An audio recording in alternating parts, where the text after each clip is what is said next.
The Lantern-Keeper of Wren Hollow, a short story. Chapter 6, The Hollow Forgets. The lantern light traced the riverbank like a row of patient eyes. Anna followed, her boots whispering across the frost, her shawl pulled close. The blue flame in her lantern had steadied into a calm, intelligent glow. Less like fire, more like thought.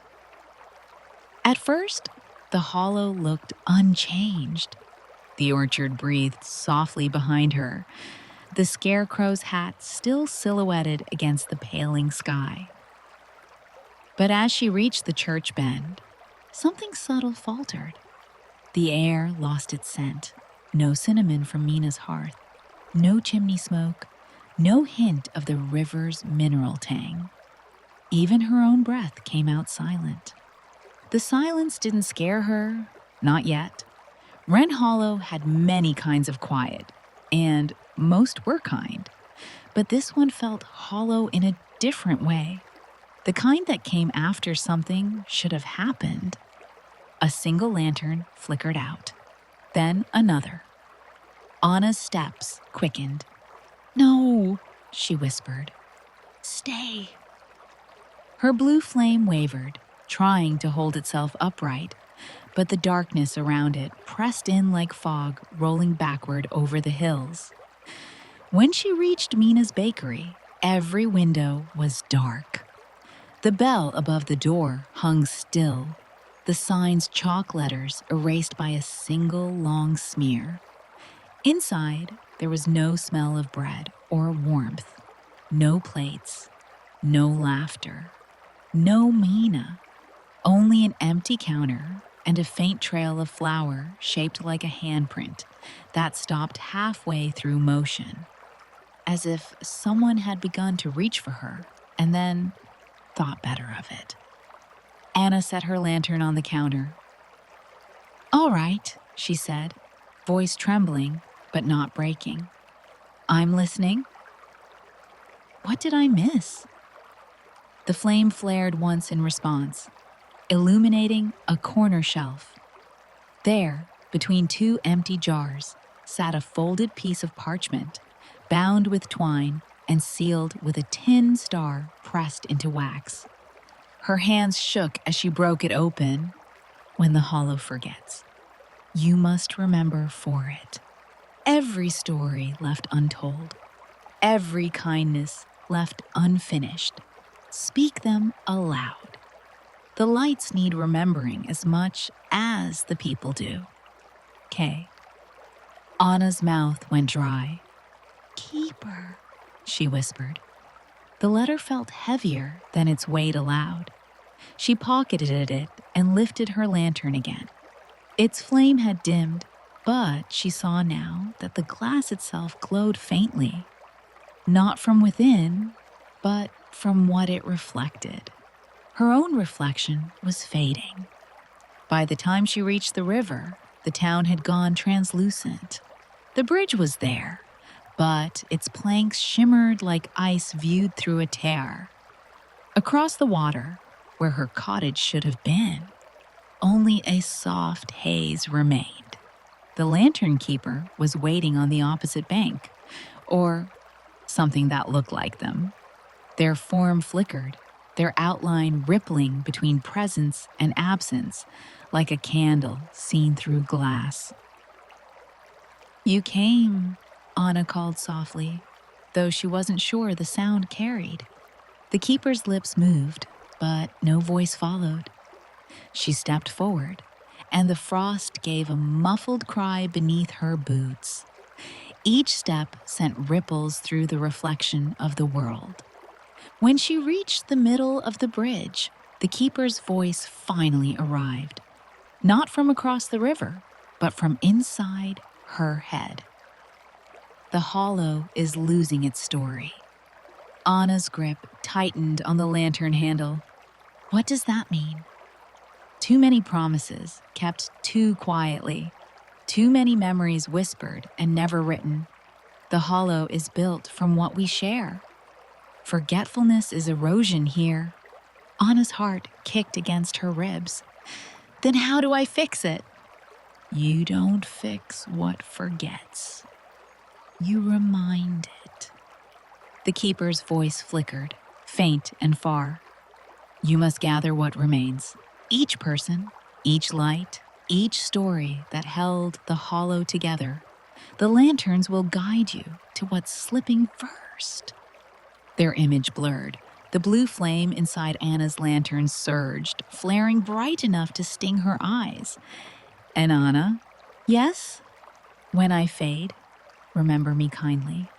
Not as the keeper, but as the one who stayed to listen. Then they vanished, leaving behind the faint scent of apple peel and smoke. The world contracted around her, smaller, colder, emptier. But her lantern stayed bright, defiant. When she looked back toward town, she could see faint streaks of light rising like threads, lanterns calling for help. She ran. At the library, Mr. Bell's desk was deserted. The oak leaf stamp lay beside a scattered handful of candies, their wrappers crinkled like dry leaves. The shelves stretched tall and still, but some books had begun to lose their titles. Their spines were blank, covers faded, stories dissolving into white. Anna reached for one. The moment she opened it, letters began sliding off the page like snowmelt. She gasped and slammed it shut. "No," she said again, desperate now. "Not you, too." The blue flame in her lantern pulsed. She realized it was reacting to her voice, to the words themselves.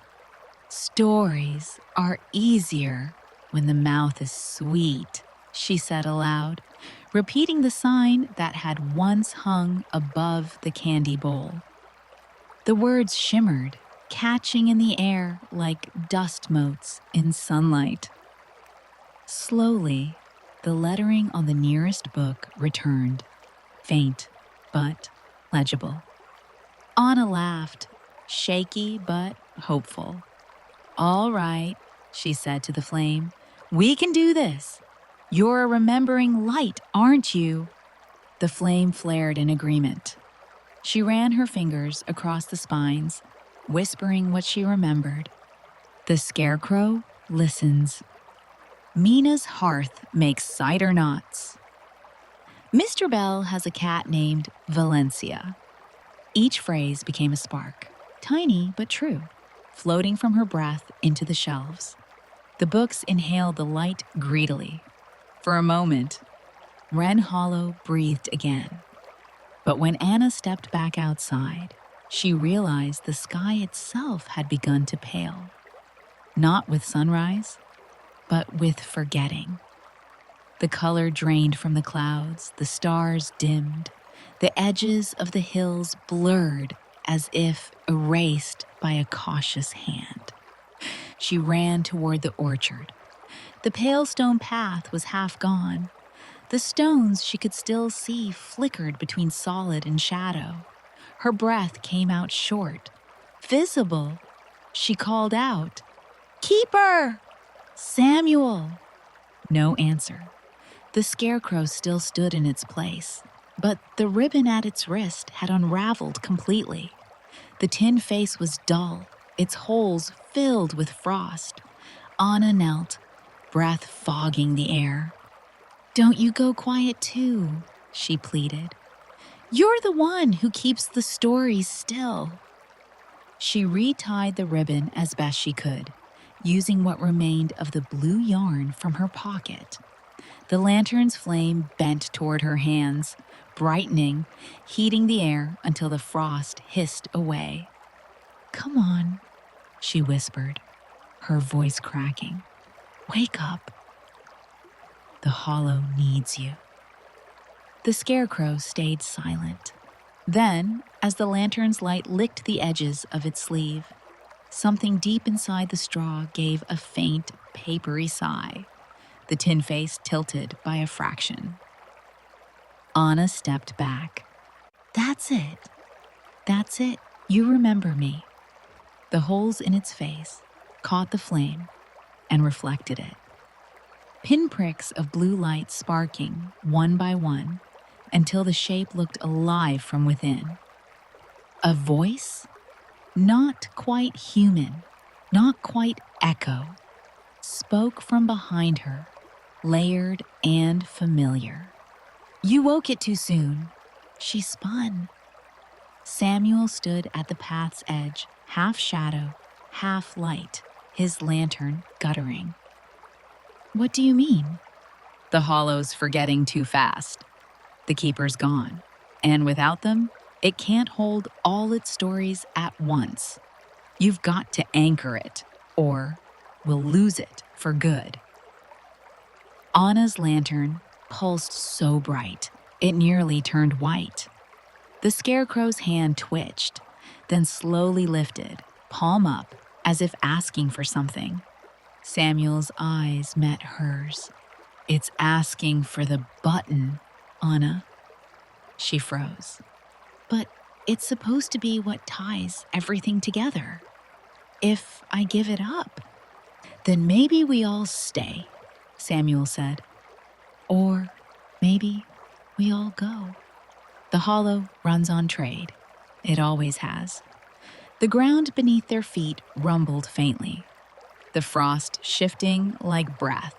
The sky had almost no color left. Anna reached into her coat pocket. The metal button burned cold against her fingers. And if it's the wrong choice? Samuel's shape flickered. Then at least it'll be remembered. The scarecrow's hand trembled, waiting. Anna took one step forward. She placed the button into the scarecrow's palm. The moment it touched straw, the lanterns across Wren Hollow blazed back to life. Light ran along the pale stone path, through the trees, across the bridge, flooding into every forgotten corner of town. Anna shielded her eyes. The world split into brilliance, blue, gold, and white. Then, silence. The scarecrow stood still once more. Its hand was empty. Anna looked around, heart hammering. Samuel? She called. No answer, only the steady whisper of the river returning to its old song. When she opened her eyes again, dawn had returned. The town was as it had been. The bakery smelled of bread. The library's bell chimed softly. The orchard glowed with morning frost. But when she turned toward the cottage, she realized the Lantern-Keeper's house was gone. Only a circle of flattened grass remained, dotted with tin stars that caught the sunlight. Anna lifted one. The edge was engraved with a single word: remember. And that brings us to the end of this chapter. If you enjoyed the story, don't forget to like and subscribe, and tune in next week for the continuation of the tale. See you next time.